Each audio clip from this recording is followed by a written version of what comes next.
Assalamualaikum warahmatullahi wabarakatuh. Perkenalkan, nama saya Silvi Nur Aziza, NIM E 2019-2039, Prodi Ekonomi Syariah 1, Fakultas Ekonomi Bisnis Islam, semester 3, angkatan 2019. Saya di sini ingin mereview dari video YouTube Pak Abdul Wadud Nafis LC MEI yang menjelaskan tentang konsep dasar pendapatan nasional. Sebelum saya menjelaskan konsep pendapatan nasional, saya ingin menjelaskan terlebih dahulu definisi pendapatan nasional. Pendapatan nasional adalah suatu pendapatan yang diterima oleh seluruh anggota masyarakat dalam suatu negara dengan kurun waktu tertentu, biasanya dalam waktu 1 tahun. Selanjutnya, saya akan menjelaskan tentang konsep pendapatan nasional. Konsep pendapatan nasional itu ada 6.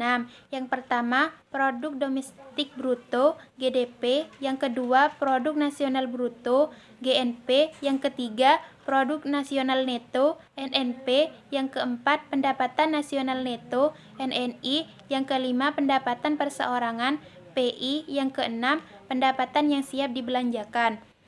Yang pertama, produk domestik bruto atau gross domestic product adalah jumlah produk baik barang maupun jasa yang dihasilkan oleh unit produk di dalam batas wilayah suatu negara atau domestik selama 1 tahun. Rumus GDP sama dengan pendapatan masyarakat dalam negeri ditambah pendapatan asing luar negeri.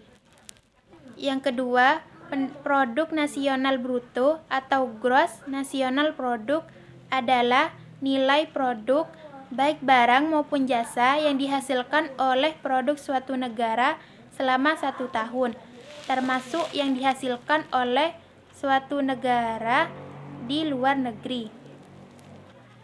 Rumus GNP sama dengan pendapatan WNI dalam negeri ditambah pendapatan WNI luar negeri dikurangi pendapatan asing dalam negeri.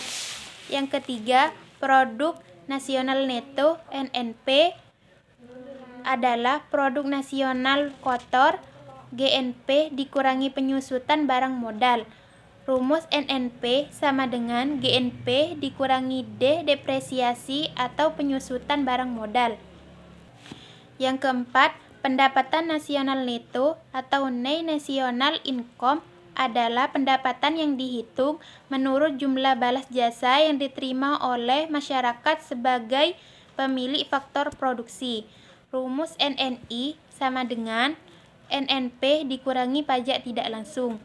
Pajak tidak langsung adalah pajak yang bebannya dapat dialihkan kepada pihak lain, seperti pajak hadiah, pajak penjualan, dan lain-lain. Yang kelima, pendapatan perseorangan (personal income) adalah jumlah pendapatan yang diterima oleh setiap orang dalam masyarakat, termasuk pendapatan yang diterima tanpa melakukan kegiatan apapun, misalnya gaji seorang karyawan kantoran maupun pendapatan wira swasta yang didapatkan secara berantai. Rumus PI sama dengan NNI dikurangi pajak perusahaan, dikurangi iuran, dikurangi laba ditahan, ditambah transfer payment. Transfer payment adalah penerimaan yang bukan merupakan balas jasa produksi, melainkan diambil sebagai dari pendapatan nasional tahun lalu, seperti pembayaran dana pensiun, tunjangan pengangguran, dan lain sebagainya. Yang keenam, pendapatan yang siap dibelanjakan atau disebut disposable income. Pendapatan ini adalah pendapatan yang siap dimanfaatkan guna membeli barang atau jasa konsumsi dan selebihnya menjadi tabungan yang disalurkan menjadi investasi. DI sama dengan PI dikurangi pajak tidak langsung.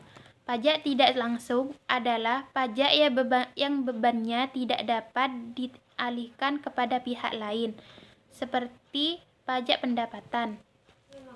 Manfaat perhitungan pendapatan nasional ada 9. Yang pertama, mengetahui tingkat kemakmuran suatu negara.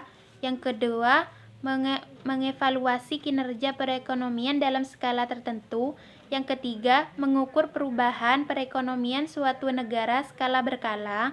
Yang keempat, memudahkan dalam membandingkan kinerja ekonomi dari setiap sektor. Yang kelima, sebagai indikator kualitas hidup masyarakat di suatu negara. Yang keenam, sebagai indikator pembandingan kinerja antar negara. Yang ketujuh, sebagai indikator perbandingan kualitas standar hidup antar negara.